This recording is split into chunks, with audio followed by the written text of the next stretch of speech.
The sound of metal clicking echoed through the marble-floored office, sharp and unforgiving. She froze, her wrists locked in cold steel, the weight of every eye in the room pressing down on her chest. Panic surged as the handcuffs bit into her skin, her fingers trembling against the unforgiving metal. Around her, co-workers gaped, whispers slicing the air, some shocked, some calculating, some daring not to look at all. Her vision blurred, the bright fluorescent lights bending into streaks, her heartbeat hammering louder than the chatter that filled the room. She gasped, a single, desperate breath slipping through her lips, and the sound seemed impossibly loud, against the tense silence. The uniformed staff exchanged quick, curt nods, their expressions unreadable yet undeniably cold. No one moved to help. No one dared intervene. The office, usually alive with the rhythm of deadlines and polite conversation, had frozen into something unrecognizably an arena of silent judgment, power, and fear. A murmur reached her ears, fragments of conversation about protocol, policy, and some vague accusation she hadn't fully understood until now. Her knees weakened. She pressed against the wall, trying to steady herself, every breath a battle. Around her, the room held its collective breath, some fidgeting nervously with coffee cups, others pretending to focus on screens, but all eyes inevitably returning to her, the center of chaos. The distant hum of the CEO's office upstairs punctuated the tension, a subtle reminder that authority lurked just beyond, unseen yet present. Whispers rippled. Do you think he knows? What if he comes down? She's going to regret this. Every word was a shard of anxiety, and yet beneath it all, a quiet, undeniable spark of defiance radiated from her.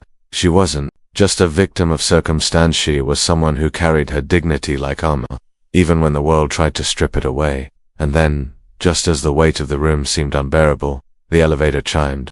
Head snapped toward it, breaths caught, and the tension in the air thickened, electric. No one in that office could have imagined who would walk through the door's next stand. What happened next would freeze everyone in place.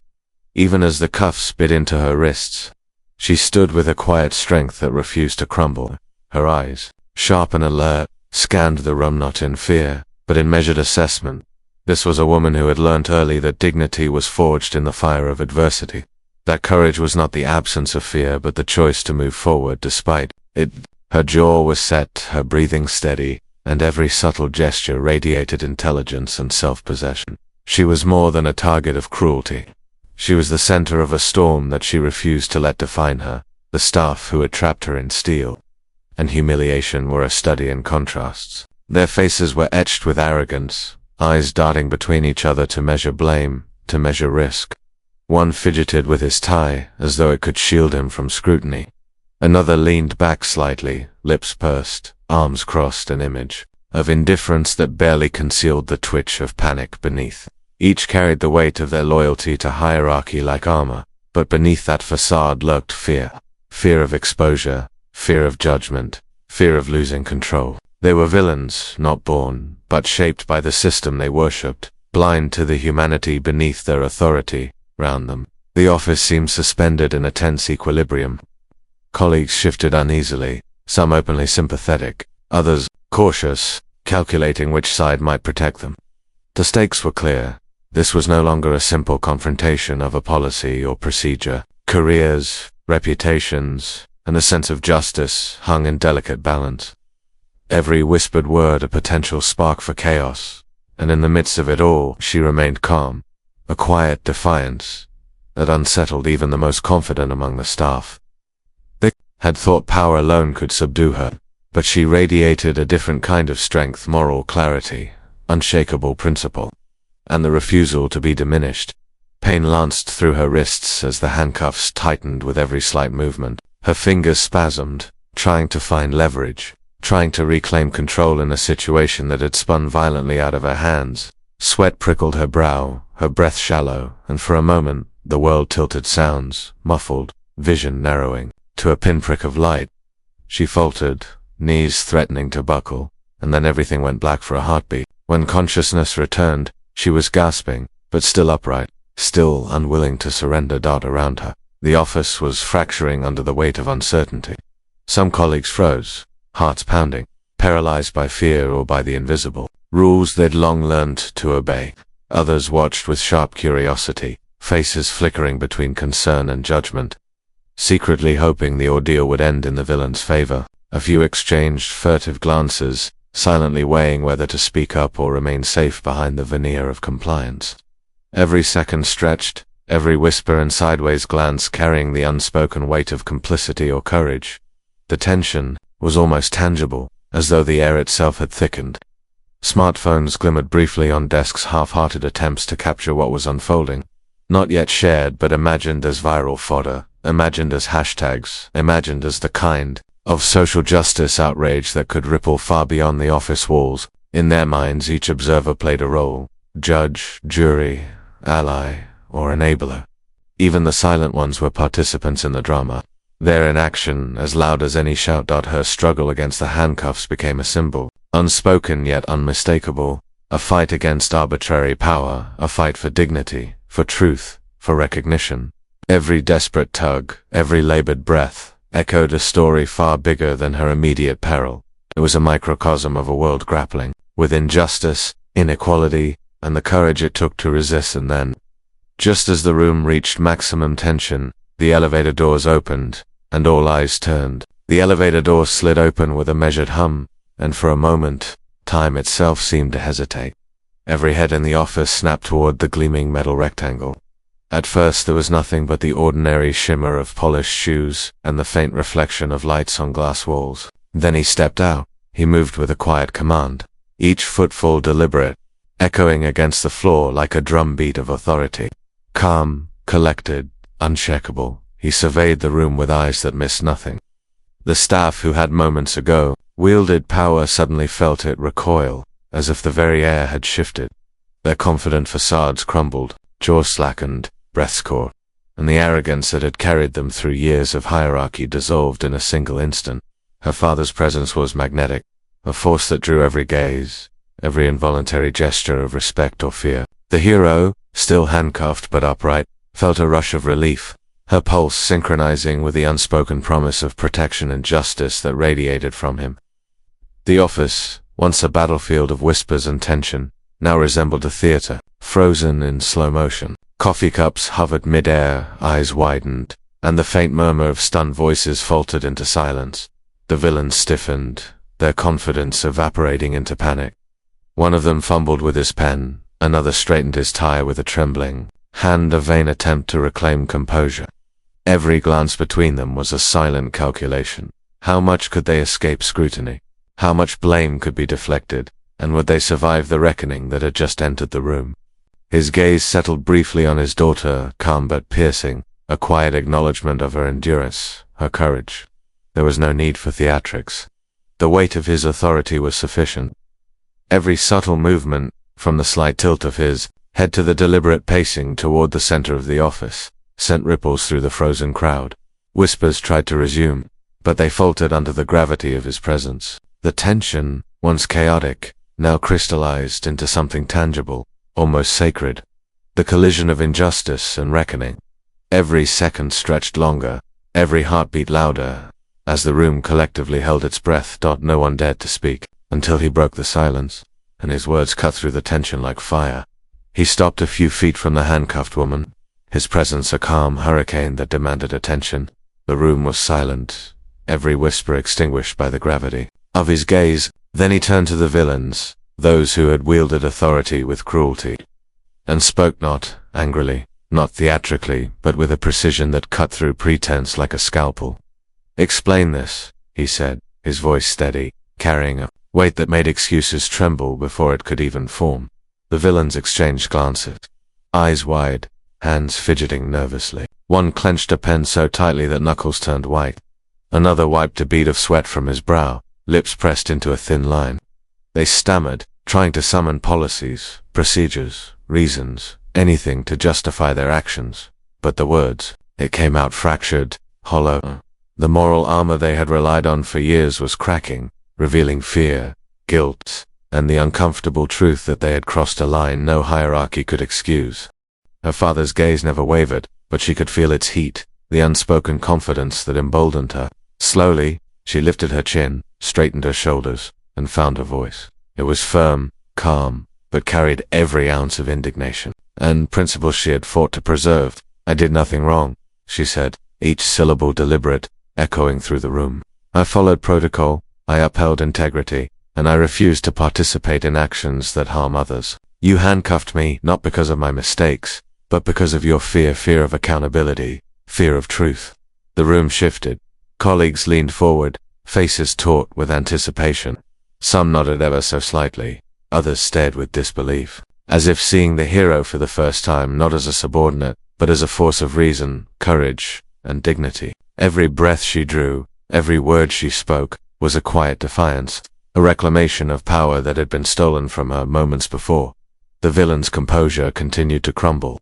Trembling hands fumbled with papers, eyes darted nervously. To colleagues who might testify, sweat ran in fine rivulets down their temples. One tried to speak again, a weak protest about misunderstandings and policy, but the words sounded empty even to them. Their arrogance had turned brittle. Their authority had been exposed as a fragile veneer over shame and complicity. Yet through it all, she remained steady, her father's presence amplifying her confidence, but never overshadowing it. The moral clarity in her voice, the dignity in her stance, made the injustice impossible to ignore. The office, which had moments ago been a theater of chaos, now watched a reckoning unfold every micro-expression, every hesitant movement, every faltering excuse magnified by the weight of truth. But the villain wasn't done. They had one last move, and it shocked everyone in the room. Desperation flickered across their faces as the villains made their final attempt. One jabbered about policy, citing vague rules that sounded rehearsed, their voice wavering as they tried to summon authority from thin air. Another claimed a misunderstanding, hands fluttering nervously as if to fan away the weight of the truth pressing down on them. Each excuse, each feeble attempt at justification, hung in the air like smoke, visible but insubstantial, impossible to grasp or believe. Her father's eyes never left them, calm and unwavering. He dismantled every excuse with precision, his words measured, deliberate, exposing layers of negligence, bias, and outright abuse of power. Every policy they invoked crumbled under scrutiny, every defense twisted back on them, revealing not competence but complicity. He named their actions for what they were: arrogance cloaked in uniforms, fear dressed as authority, and cruelty masquerading as compliance around the room. Tension shifted subtly but unmistakably. Colleagues exchanged glances loaded with understanding and unease, murmurs of agreement rising softly yet impossible to ignore. Phones glimmered with imagined notifications, colleagues tweeting, posting, sharing stories of injustice, every reaction magnifying the ripple effect of what was unfolding. The office felt simultaneously intimate and public, as if every action, every misstep, was being broadcast to the wider world in real time. The villain's composure cracked further. One pressed lips tightly together, another's hands shook uncontrollably, and eyes darted from floor to ceiling, searching desperately for some escape from the spotlight of accountability. Their last defenses were stripped bare, revealing fear and shame in stark contrast to the hero's unwavering dignity. Yet the room still held its collective breath. Every person sensed the climax was near, justice poised, but not yet fully delivered. The power had shifted irrevocably, yet suspense lingered, a tangible pulse through the office walls. Every heartbeat, every glance, every tremor of nervous hands amplified the anticipation. It seemed the ordeal was over, but one final twist would leave everyone gasping.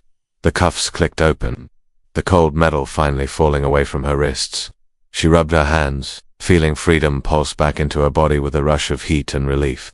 For a moment, the world seemed impossibly bright, as if the sunlight streaming through the office windows had been waiting for this moment to touch her face. She straightened, shoulders back, chin high, every motion radiating the quiet strength that had carried her through the ordeal. Around her, co-workers shifted, their expressions a mix of awe, disbelief, and newfound respect. Some whispered, unable to tear their eyes away. Others simply stared, frozen in a recognition that they had just witnessed courage on a scale they rarely imagined. The hero's presence was magnetic now, no longer defined by fear or oppression, but by dignity reclaimed and power earned. Tears welled in her eyes, not from weakness, but from the weight of what she had endured and overcome. Relief mingled with pride, a fierce, unspoken declaration that injustice could be confronted and defeated. She inhaled deeply, letting the victory settle into her bones, feeling the resilience she had cultivated over a lifetime solidify into an unshakable force. Her father stepped closer, placing a hand briefly on her shoulder. His eyes glimmered with approval and pride, not paternal indulgence, but acknowledgement of the courage, intelligence, and integrity she had displayed. "You stood tall when it mattered most," he said quietly, a rare softness threading through his authoritative tone. "You've carried strength and grace into every corner of this room. That is legacy. That is leadership." The room seemed to breathe collectively as the tension began to ease. The villains slumped, defeated, their arrogance extinguished by the undeniable truth of her resilience. The hero's moral victory was complete. Injustice had been confronted, dignity restored, and power recalibrated in favor of truth and integrity. Yet even in the glow of triumph, a subtle undercurrent remained, a recognition that the impact of what had happened would not fade with the end of the confrontation. Every glance, every whispered acknowledgement carried the knowledge that this moment would ripple far beyond the office walls. The hero had reclaimed her freedom, but the story she had lived, and the statement she had made, had only begun to echo. The office that had been a stage of tension and fear now hummed with a different energy. Policies were rewritten, leadership convened urgent meetings, and whispers of accountability spread like wildfire. The villains who had once wielded authority with impunity now faced scrutiny, consequences, and the quiet judgment of colleagues who had watched the truth unfold before them. What had seemed like a single, isolated incident had revealed a deeper rot, forcing the company to confront its own culture of fear, complicity, and silent obedience. The hero's story became more than a moment of personal triumph. It became a blueprint for courage. Her calm resilience, unwavering dignity, and refusal to bow under unjust pressure inspired those who witnessed it, reminding everyone that integrity could be a weapon stronger than intimidation. She had shown that speaking truth to power was not reckless but necessary, and that moral clarity could dismantle even the most entrenched structures of arrogance. Colleagues exchanged glances, some inspired, others chastened, all subtly changed by the events. Imagined social commentary swirled, hashtags, posts, and messages celebrating her strength, critiques of injustice, and debates about fairness and accountability. The ripple effects were immediate, yet the story hinted at even greater waves to come, as people beyond the room began to take notice, to reflect, and to act. By the next morning, the story had left the office and exploded into the world beyond. Phones buzzed constantly, notifications piling up with posts, tweets, and shares from co-workers who had witnessed the ordeal. Clips circulated online, the hero's courage framed in headlines that read like a rallying cry, bravery under fire, dignity in the face of oppression, and the unshakable refusal to be silenced. Social media erupted, with hashtags trending overnight, debates igniting, and commentary spanning every corner of public discourse. News outlets picked up the story, replaying the moment she had been handcuffed and then freed, analyzing the fallout, and interviewing colleagues and experts alike. The hero became a symbol, a personification of resilience, fairness, and the power of speaking truth to authority. Images of her standing tall, unbroken, began to circulate widely, shared by those who saw her as an emblem of courage in a world too often complacent. Meanwhile, the villains who had wielded their authority with arrogance were thrust into the harsh light of scrutiny. Their names and faces became associated with abuse, negligence, and the kind of arrogance that even institutions could not shield. The ripple effect spread quickly. Accountability was no longer optional, reputation was fragile, and corporate culture was forced into a reckoning that many had long resisted. Colleagues reflected on their own choices, the subtle complicity that had allowed injustice to fester, and the power of standing with the hero, even in silence. The corporate world itself began to feel the tremors. Conversations about policy, hierarchy, and accountability were no longer abstract. They were urgent, public, and personal. Training sessions, internal investigations, and culture audits were launched. But the most profound change was intangible, a sense that courage, integrity, and moral clarity could redefine relationships of power. Every share, every comment, every acknowledgement reinforced the idea that injustice could be confronted, witnessed, and corrected, not quietly, but openly and decisively. Even people far from the office were taking sides, and no one could predict what would happen next in the days that followed. The hero emerged not just unharmed, but transformed. Recognition and respect poured in from every industry, peers, and even strangers who had seen her courage unfold online. Offers of new opportunities arrived, not simply because of her talent, but because the world had witnessed her integrity and her unwavering commitment to justice. She moved through the office with a quiet confidence, no longer defined by fear or oppression, but by the power of her own moral clarity. Her father's leadership was celebrated as much as hers. The CEO's decisive intervention, his unwavering support for truth over hierarchy, and his insistence on fairness became a model for corporate responsibility. Reforms were announced across the company, policies rewritten, accountability measures strengthened, and training programs launched to prevent abuse of power. Yet beyond policies and procedures, the deeper lesson endured. Courage and moral integrity could reshape not just a company, but a culture. Colleagues began to speak differently, to act differently, to hold themselves and each other accountable in ways they had never imagined. The hero's story became a touchstone, a reference point for discussions about justice, equality, and the value of standing tall when the world expects submission. Her resilience, once witnessed in the confined tension of a single office, now radiated outward, influencing behavior, conversations, and decisions in ways both immediate and enduring. The moment served as a reminder that courage matters, that truth wins, and that standing for justice, even when it feels terrifying, is a force that inspires change far beyond any single individual.